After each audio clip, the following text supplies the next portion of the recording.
Premier chapitre sur la colonisation. Aujourd'hui, on va parler des civilisations précolombiennes. Qu'est-ce que ça veut dire que précolombien, cet adjectif? Matisse. Avant la colonisation européenne, c'est-à-dire que colombien avant Christophe Colomb, donc avant l'arrivée des Européens, des Blancs. Alors, avant de parler de la colonisation, on va parler en général des Amérindiens, de tous les Amérindiens qui vivaient en Amérique du Nord, et du Sud. On les appelle aussi Indiens d'Amérique. Évidemment, ils ne sont pas Indiens, mais le mot Indien, ça leur est resté collé à cause de l'erreur géographique de Christophe Colomb. Ce qu'il a ramené à la cour de Catherine, d'Isabelle de Castille, il a dit voici les Indiens, mais ils n'étaient pas Indiens. Donc chaque tribu amérindienne a son nom, mais dans l'ensemble aujourd'hui on réajuste les tirs et on va dire amérindiens.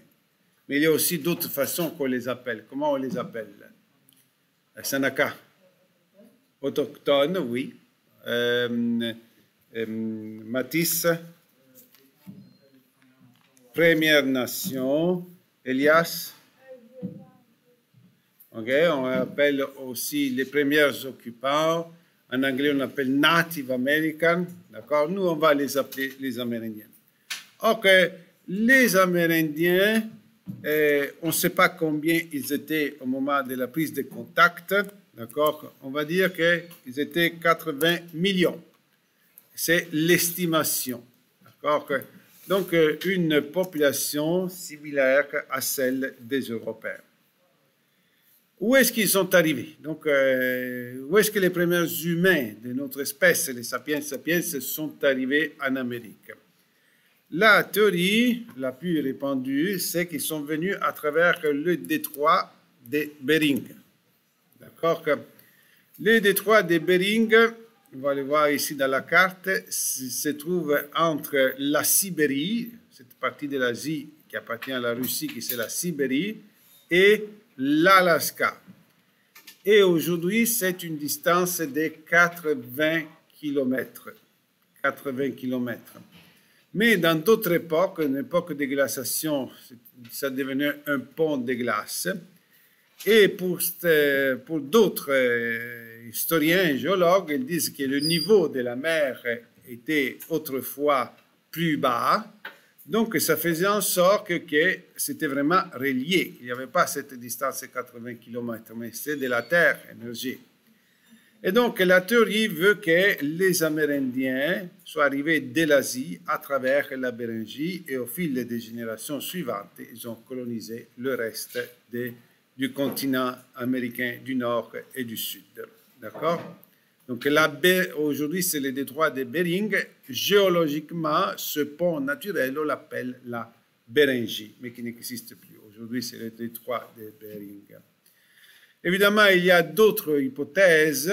Certains chercheurs disent qu'il y a eu aussi des arrivées par bateau, d'accord, même en des époques préhistoriques, mais disons, l'hypothèse la plus créditée est celle des détroit de Bering. Or, la majorité des Amérindiens, au moment de la prise de contact, ils étaient nomades ou semi-nomades, donc ils vivaient dans une préhistoire, si vous voulez, comme les anciens. D'accord?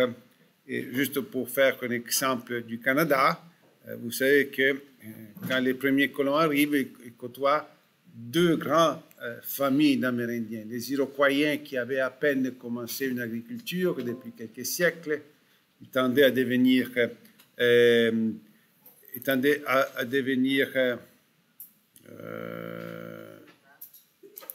voilà. Et bon, ces choses-là sont toujours à 22 heures. Oui, on va les faire à 22 heures aujourd'hui. Parfait. OK. J'ai perdu le fil. Qu'est-ce que je disais? Ah, qu'il y avait les Iroquois qui avaient tendance à devenir sédentaires, qui étaient semi-sédentaires. Et puis l'autre groupe d'Amérindiens, vous l'avez étudié au primaire, ceux qui étaient nomades, faisaient la chasse, les canoës, oui. Les Algonquiens. Les Algonquiens, d'accord? Ok. On sait aussi qu'avant l'arrivée des colons, et plus tard, les historiens et les archéologues ont trouvé des traces des civilisations déjà disparues, comme par exemple au Colorado, dans la vallée du Colorado, du Mississippi, d'accord? Et aussi, d'autres peuples avaient été soumis par les civilisations en place. Au Pérou, par exemple, il y avait les Mochicas, qui étaient assujettis par les Incas, les Mayas qui étaient assujettis par les Incas. Or, une chose importante à retenir, c'est vraiment la chute démographique des Amérindiens. C'est-à-dire un siècle plus tard, au fur et à mesure que les Amérindiens entraient en contact avec les colons, leur population diminuait d'une façon très grave. Ils étaient littéralement décimés. D'accord? Il y a surtout deux raisons de la chute de la population des Amérindiens. Une, facile à deviner parce qu'on en parle, on le dit toujours. Quelle est la première cause? Adrien? Les maladies. Les maladies. D'accord? Les Amérindiens avaient un système immunitaire très fragile par rapport à ceux des Blancs. Donc, une maladie qui pour les Blancs, ils arrivaient à survivre assez facilement, comme par exemple la petite vérole, ils leur laissaient des taches sur le visage, mais ils arrivaient à survivre. D'autres, pour les Amérindiens, étaient souvent mortelles. D'accord? Vous pensez à une grippe ordinaire, vous pensez par exemple à la rougeole, ça faisait des ravages. Mais, surtout au Canada, au Canada, ça a été terrible l'impact des maladies. Ailleurs, il y a eu des maladies, mais aussi, une chose qui a causé la chute de la population, c'est la désorganisation de leur système social. L'arrivée des Blancs, la conquête surtout, les Espagnols l'ont fait en premier, a fait chuter leurs empires, leurs organisations sociales. Et même là où les Espagnols sont arrivés, ou sont arrivés beaucoup plus tard, les gens ont perdu leurs réseaux commerciaux, leurs réseaux productifs, leurs échanges, leurs organisations.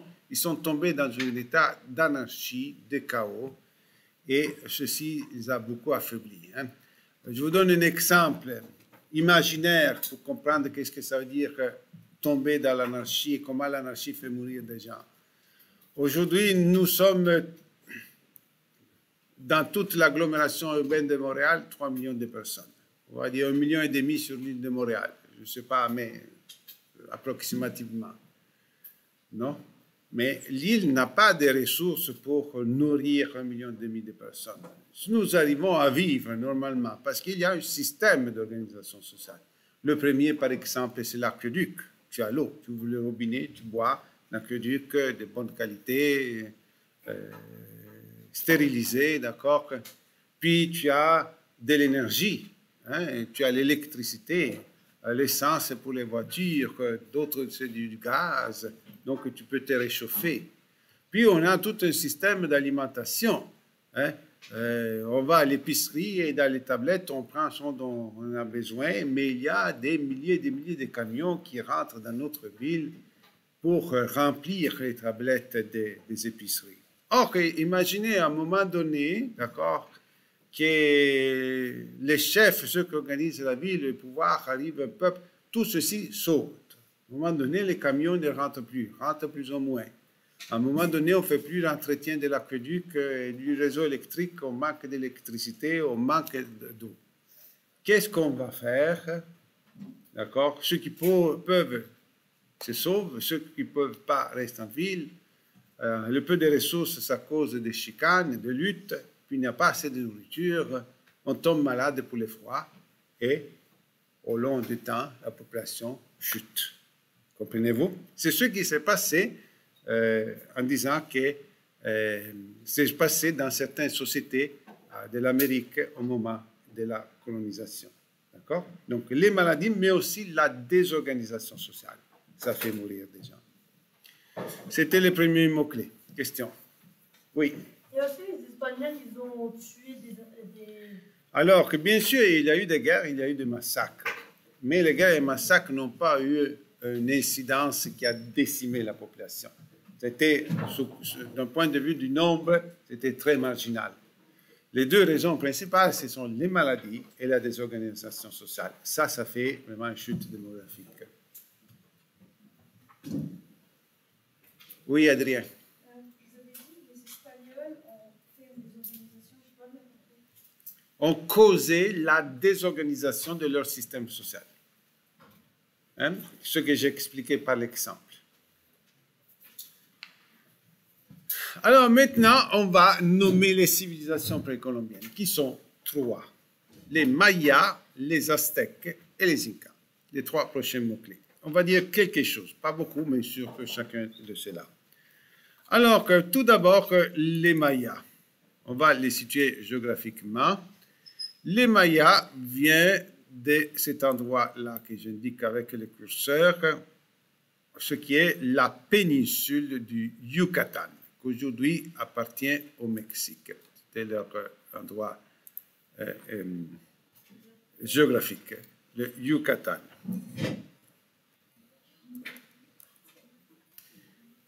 D'accord? La péninsule du Yucatan.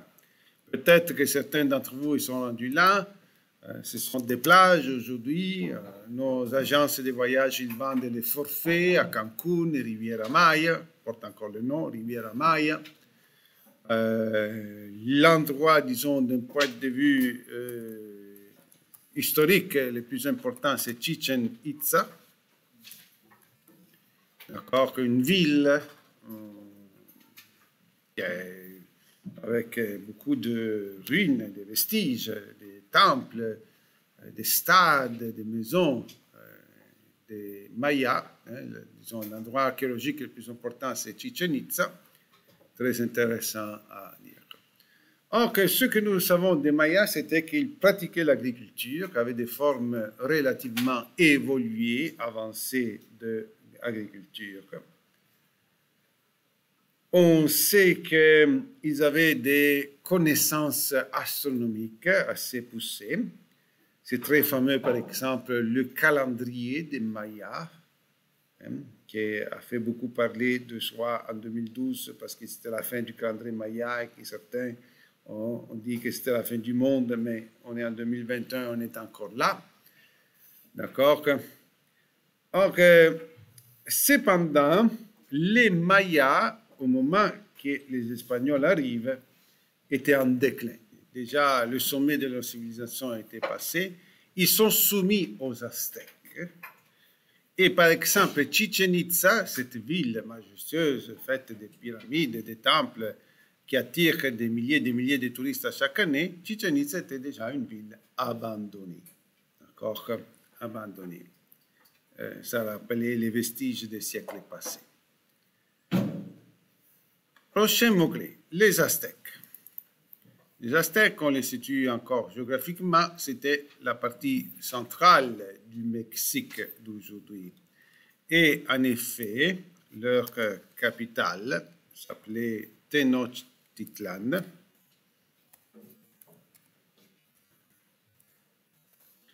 Et se trouve exactement où il y a la capitale du Mexique aujourd'hui, Mexico, ville du Mexique, Mexico Distrito Federal, comme il appelle aux autres. Tenochtitlan. Ok, les Aztèques ne pratiquaient guère l'agriculture, d'accord? Et s'ils ne pratiquaient pas l'agriculture, comment ils faisaient pour vivre? Les guerres, bravo. Ils exploitaient les peuples soumis. Les Aztèques, c'était un peuple belliqueux. Hein? Vous vous en souvenez, les Assyriens étaient belliqueux, Sparte était belliqueuse. Et ils vivent exploitant ce qu'ils ont soumis, l'agriculture des autres. Aux autres, ils ont une technologie un peu plus avancée que les autres Amérindiens, c'est parce qu'ils connaissent, maîtrisent la fusion des métaux.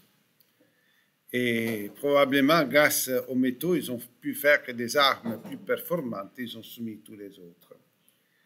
D'accord? Donc, voilà. Hein? Grosso modo, c'est tout pour les Aztèques. On va dire quelque chose sur les Incas. On fait un peu une exception en français, on prononce Inca. Et l'Inca, c'était l'empereur, et tout le peuple était nommé d'après l'empereur, Incas. D'accord? Inca, géographiquement, était situé sur ce qui est aujourd'hui le Pérou, en Amérique du Sud. Et ce qui caractérise l'Empire Inca, la première chose, disons, qui attire l'attention, c'était sa dimension. C'était un empire immense, beaucoup plus grand du Pérou d'aujourd'hui, d'accord, qui s'étendait sur les pays qu'aujourd'hui c'est à la frontière qui côtoie le Pérou. Un empire immense, celui-là des Incas. Or que la première chose qui, disons, fait réfléchir sur les Incas, c'était comment ils faisaient pour administrer un tel empire, de telles dimensions. Tenant compte qu'ils avaient une technologie très réduite. Par exemple, ils n'avaient pas de texte écrit. Oui, il y a une écriture, mais c'est une écriture primordiale, on ne peut pas tout à fait la définir, écriture. D'accord? Et l'autre chose, ils n'utilisaient pas la force animale. Donc, ils n'allaient pas à cheval. D'accord? Surtout si on compare avec l'Empire romain. L'Empire Inca était encore, d'un point de vue géographique, encore plus vaste que l'Empire romain. Les Romains, comment ils faisaient pour garantir les communications à l'intérieur de l'Empire, pour l'organisation? Comment ils faisaient? Qui s'en souvient? Maïsan. Construisaient des routes, oui. Les courriers impériaux. D'accord, courriers impériaux, des gens spécialisés pour amener les messages. Comment les courriers impériaux se déplaçaient, Guillaume? À cheval. Non, je ne sais pas s'ils avaient un char. Ils allaient directement à cheval avec leurs sacoches. Qu'est-ce qu'ils avaient dans leurs sacoches? Ils avaient les messages, les textes qui partaient de la curie romaine, de l'administration de Rome, jusqu'à la province, et le bureau du gouverneur envoyait des messages. Et continuellement, il y avait... Et puis, on utilisait aussi les bateaux. Hein, pour aller en Grèce, à cheval, mais on prenait le bateau pour aller au Moyen-Orient, en Afrique. D'accord? Et puis, ils avaient fait un système de route, on l'a dit. OK? Donc, bon, les Tchaskis n'avaient pas de cheval. Excusez-moi, les Incas n'avaient pas de chevaux. Les Incas n'avaient pas de texte écrit. Comment ils faisaient? Les communications étaient garanties par des messagers qu'on appelle les Tchaskis. D'accord? Les Tchaskis. Écrit avec la graphie de l'espagnol, l'accent, c'est un accent grave, je ne sais pas comment le faire. Alors, les Tchaskis, c'était les messagers. Donc, oui, il y avait un système de route. Los caminos de los Incas, ils l'appellent aujourd'hui. D'accord, il y avait un système de route, mais était plus petite que les routes romaines.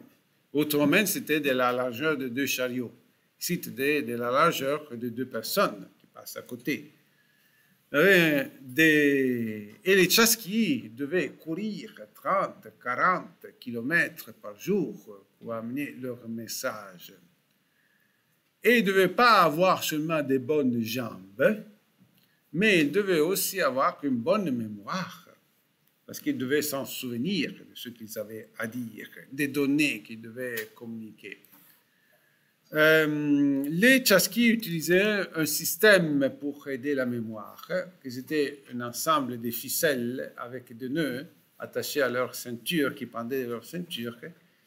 Et aujourd'hui, ils utilisaient un code pour chaque ficelle et chaque nœud, ça voulait dire quelque chose qu'ils devaient se souvenir. D'accord? L'instrument d'aide mnémonique. Or, les Mayas étaient, excusez-moi, les Incas étaient des agriculteurs, d'accord, et la plupart du territoire des Incas, c'était des montagnes. Et moi, quand je suis allé au Pérou, par exemple, c'était l'endroit le plus élevé de la Terre que j'ai visité. Je suis arrivé jusqu'à 5900 km d'altitude. 5900. Nous, ici à Montréal, nous sommes à 30 mètres. D'accord? Là, c'est 5900. Quelle est la montagne la plus élevée d'Europe? Oui. Le Mont Blanc. Le Mont Blanc. Le Mont Blanc, c'est 4700 mètres. Mais après 3000 mètres, ce sont juste des roches, des glaciers, de la neige. D'accord? Au Pérou, à 5900 mètres, je suis arrivé avec une camionnette, avec une fourgonnette pour les amener les touristes. Et là, il y avait un village, c'était la fête nationale du village, et les enfants bien habillés avec leur uniforme scolaire qui avaient fait une parade. Ils sont venus tous me demander des stylos parce qu'il y avait 2 stylos là, j'ai dû donner des stylos, d'autres choses. D'accord. Et j'ai trouvé, dans la place du village, j'ai trouvé un restaurant italien. À 5900 mètres. Je faisais un saut, j'arrivais à 6000 mètres. D'accord. Alors que, donc, ce sont toutes des montagnes. Or que les Incas avaient été capables de transformer les montagnes en terres arables et cultivables en faisant des terrasses. Toute la côte de la montagne, une terrasse, une autre terrasse, une autre terrasse, pour faire des niveaux plats où ils pouvaient les cultiver. Donc, ils ont fait des travaux vraiment monumentaux, énormes. D'accord. Or, les Incas ont laissé aussi des édifices, utilisé la pierre comme construction. Ils ont laissé des temples, des pyramides. Une pyramide, peut-être non, mais ils ont laissé beaucoup de traces vraiment archéologiques très importantes. Or, ce que nous savons des Incas, c'était que il y avait un caste qui avait le pouvoir politique et religieux, 1% de la population, qui dominait tout le reste. Donc il faut savoir une chose, en Amérique, il n'y avait pas de l'esclavage. En Afrique, il y avait de l'esclavage. Disons, un grand nombre d'Africains, dans leur système, société africaine, étaient des esclaves. Travailler pour les autres n'était pas libre et on les achetait, on les vendait. En Amérique, il n'y avait pas le fait de les acheter et les vendre, mais ils vivaient pratiquement comme des esclaves. Ce n'était pas aux autres qu'ils décidaient où aller vivre. Ce n'était pas aux autres qui décidaient quoi cultiver. Ce n'était pas aux autres qui décidaient quelle portion de nourriture et de richesse était leur attribuée. Tout était déterminé par ceux qui avaient le pouvoir. D'accord? Donc voilà pourquoi quand les Espagnols arrivent, ils les mettent à travailler. Ils ont justement seulement changé de patron. Les Espagnols continuent à leur faire ce que les autres, leurs chefs, faisaient faire avant. D'accord? Donc c'était quelque chose à dire sur les Incas. Questions, commentaires jusqu'ici?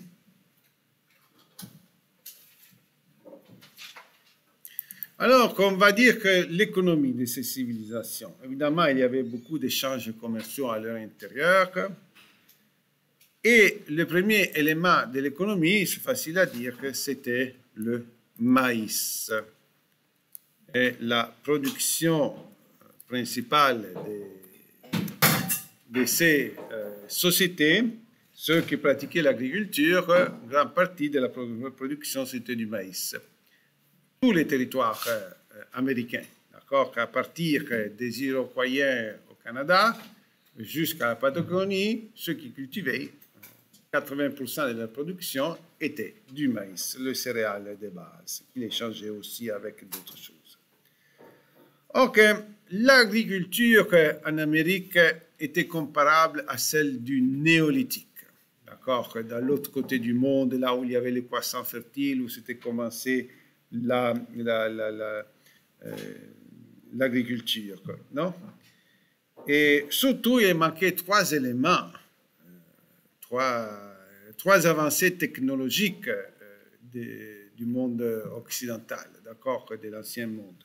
Un, ils ne connaissaient pas la charrue, donc ils ne pratiquaient pas le labourage, donc la terre produisait moins. Ils n'utilisaient pas la force animale. Alors, vous savez que dans l'autre côté du monde, on utilisait le cheval, mais on utilisait aussi le bœuf, qui était extrêmement fort pour utiliser la charrue. Et une autre chose qui manquait, c'était la roue. Dans tout le continent des Amériques, il n'y avait pas la roue. Tout donc était transporté vraiment par la force humaine. D'accord? Malgré cela, ils ont été capables de construire des monuments époustouflants, surtout des temples en pyramide, ou quand même des grandes constructions qui avaient une valeur astronomique, qui avaient une valeur militaire, qui avaient une valeur religieuse. d'accord, des temples. Et vous savez, au Canada, nous n'avons pas beaucoup de restes archéologiques des Amérindiens. D'accord? Les outils qu'ils utilisaient, c'était en bois, c'était en os, c'était des tentes. Donc, par contre, ces civilisations-là construisaient avec la pierre. Et la pierre, ça dure des siècles, des millénaires. Et on peut encore voir les vestiges de ces empires-là. Les religions. Donc, dans ces civilisations, on pratiquait des religions polythéistes. Et, souvent, la divinité principale, c'est le soleil. Pourquoi ça nous éclaire, ça fait pousser les plantes, donc le soleil. Mais surtout,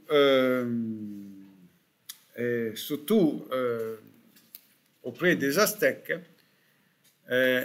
ils avaient deux types de divinités. Les bonnes divinités, d'accord, celles qui envoyaient les bonnes choses aux humains, de l'eau, faire pousser les plantes, la nourriture, tout ce qui est bon. Mais ils avaient aussi un panthéon de divinités négatives, des divinités qui envoyaient des malheurs aux humains. On pourrait les appeler, entre guillemets, des démons, d'accord? Et c'est particulier, les Aztèques faisaient surtout un culte envers les divinités négatives. D'accord? Pourquoi? Parce qu'il fallait les apaiser. Les divinités bonnes, elles sont bonnes. Ils nous envoient toujours l'eau, la lumière, la chaleur. Ils nous envoient toujours des bonnes choses. Ils nous aiment. Mais les divinités négatives, il faut les convaincre à ne pas nous envoyer les malheurs. Et alors, ils se concentraient sur un culte aux autres. Et comment on faisait pour apaiser? Avec des sacrifices humains. En Amérique du Nord, du Nord et du Sud, on voit que ces anciennes religions pratiquaient des sacrifices humains. Les Incas faisaient quelques sacrifices humains, pas beaucoup. On trouve encore ces victimes sacrifiées, que dans leur religion, c'est un mariage avec une divinité. On les trouve encore dans certaines grottes, ils se sont momifiés, mais c'était rare. Par contre, les Aztèques, ils les pratiquaient en grand nombre. D'accord? Donc, celui-là qui plus tard fera la conquête du Mexique, Hernán Cortés, quand il arrive pacifiquement, il est reçu comme visiteur. D'accord? Ils disent qu'ils l'ont vu comme une divinité, oui, mais ils se sont rendus compte tout de suite que ce n'était pas une divinité.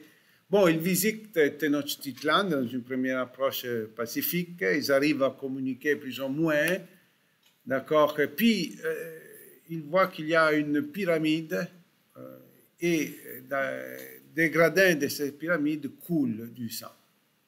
Alors qu'il demande, il se fait expliquer. Il dit, parce qu'en haut de cette pyramide, on pratique les sacrifices humains. D'accord? Le prêtre enfonce son couteau dans la poitrine de la victime, il arrache le cœur, il offre la divinité vers le haut, et le sang coule vers le bas. Et puis ils vont lui dire que dommage que tu n'étais pas ici le mois passé. On a fait une grande fête, on a sacrifié 20 000 filles. 20 000 filles. D'accord? Alors que, comme vous comprenez, Hernán Cortés qui raconte ces choses-ci, ce n'était pas un enfant de cœur, c'était un homme de guerre, un mercenaire, quelqu'un qui avait cassé la tête à qui sait combien d'ennemis. Il avait vu lui aussi couler du sang. Mais c'était dans un contexte de guerre, de bataille. Pour lui, c'était trop aussi l'idée d'un sacrifice humain. Tuer quelqu'un tout simplement pour. D'accord? Donc, et cela, ça nous dit encore longue de comment les gens voyaient les Aztèques. Les guerriers aztèques faisaient une expédition dans un village d'un peuple soumis. ils s'appropriaient de toutes les réserves alimentaires, et puis ils partaient avec des dizaines d'hommes, de femmes et d'enfants qui devaient ramener à la capitale pour les sacrifices humains. Donc je vous laisse imaginer comment on les aimait, ces Aztèques. D'accord? Il y a une chose dont on en parlera plus tard, la conquête des Espagnols. Ils vont faire la conquête des Aztèques assez rapidement. Les historiens ont attribué cette conquête à une supériorité technologique. Ils avaient des fusils, des canons, des armures. Bien sûr, c'est un élément. Mais l'autre élément pour cette conquête rapide des Espagnols, c'est que tous ceux qui s'opposaient aux Aztèques se sont ralliés aux Espagnols. Donc, c'est vrai que les Espagnols, c'était quelques centaines de soldats, mais ils avaient des milliers et des milliers de troupes et support d'autres Amérindiens en révolte contre les Aztèques. D'accord? Question? Le système social. Qu'est-ce qu'on peut dire? D'accord? Alors, d'un point de vue de l'organisation de la société, il y a une énorme différence avec la mentalité des Européens, qui aura un impact vraiment énorme vraiment, sur l'histoire des Amériques. Les Amérindiens, que ce soit des nomades, des semi-nomades, en civilisation, n'avaient pas le concept de la propriété privée. D'accord? Moi, quand je rentre à la maison, je dis cet appartement m'appartient. Ma voiture m'appartient. Mon téléphone m'appartient. C'est à moi. D'accord? Si je prends le téléphone, je ne sais pas, de quelqu'un d'entre vous, et je me défoule ce téléphone, je le lance par terre, et je saute dessus, et puis je le jette par la fenêtre, vous allez me dire, ah là, maintenant tu me le payes. D'accord? Mais si je prends mon téléphone et fais la même chose, vous allez dire, il est fou. Ben, c'est à moi, je peux le faire. Je n'irai pas en prison. D'accord? Or que les Amérindiens n'avaient pas le concept de la propriété, ni de la terre, ni d'autre chose. Tout était propriété collective. Ceux qui vivaient en tribu, chaque clan, chaque village, chaque petit groupe possédait collectivement tout, ils se partageaient tout. Ceux qui étaient en civilisation, toutes les propriétés, tous les biens étaient administrés par les chefs. D'accord? Donc, pas de propriété privée. Pourquoi je dis que ce fait-là, ça a causé un impact énorme sur la colonisation? Parce que les Européens, quand ils arrivent, la première chose qu'ils disent, c'est « Ah, cette terre n'appartient à personne, donc je coupe les arbres, je passe la charrue, je tire, j'arrache les racines et puis je clôture. Avant, c'était à personne, maintenant, c'est à moi. » Comprenez-vous? Donc, les Européens, quand on arrive, ils s'approprient des terres. Les Espagnols, d'une certaine façon, s'approprient des mines, s'approprient, vont faire... Et les Anglais, plus tard, vont s'approprier de ces terres-là sans exploiter les Amérindiens, mais en les repoussant de plus en plus vers l'intérieur du continent. Quand ils se sont rendus compte de ce qu'il arrivait, au départ, les Amérindiens rient des Blancs qui clôturent leurs terres. Et c'était comme si moi, j'arrive ici, j'ouvre une boîte et je la referme et je m'en vais. Je dis, qu'est-ce que tu as pris là? Ah, j'ai pris de l'air. Il me la ramène. Vous allez rire. Et il prend de l'air. L'air, c'est partout. À qui appartient l'air? Tant que c'est dans mes poumons, ça appartient à moi. Tant que c'est là, ça appartient à tout le monde. Maintenant, on se sépare l'air à cause du virus, l'aérosol, là. Non? Mais l'air n'a pas de propriété. Pour eux autres, la terre, c'était la même chose. Mais, donc, au départ, ils riaient de ces colons qui clôturaient la terre. Mais, au fil du temps, quand c'est 1, puis 10, puis 100, puis des milliers, puis des millions, à un moment donné, ils se sont rendus compte que leur terre ancestrale, leur terre où ils pratiquaient la chasse, ils n'avaient plus accès. Et là, ça a été la guerre. Non, aux États-Unis, par exemple, en Amérique du Nord. En Amérique du Sud, ça s'est passé différemment. Ok, une autre chose, on l'a dit, c'était une caste dominante qui soumettait tous. Donc, on dit en Amérique, il n'y avait pas d'esclaves, mais pratiquement toute la population vivait comme des esclaves, auprès des Incas, par exemple. Les femmes vivaient dans une condition qui scandalisait aussi les premiers observateurs espagnols. Parce que les femmes, elles avaient de la valeur tant qu'elles étaient attrayantes et fertiles. Quand elles devenaient vieilles, elles étaient abandonnées à elles-mêmes, elles devaient mendier de la nourriture pour survivre. Or, que vous savez, en Europe, les femmes ne jouaient pas un rôle social important, mais elles avaient un rôle important à l'intérieur de la famille. Une mère, une grand-mère était normalement valorisée et respectée par la famille. Et puis il y avait les chevaliers qui devaient défendre les femmes, d'accord? Il y avait aussi des femmes reines, des femmes qui quand même arrivaient à se démarquer. Donc, un peu tout ceci, d'autres phénomènes de cannibalisme rituel qu'on observait. Donc, un peu toutes ces raisons, les sacrifices humains, l'abandon des femmes, le cannibalisme, ce sont tous des prétextes que les conquérants espagnols, les conquistadores, amèneront pour justifier leur guerre de conquête.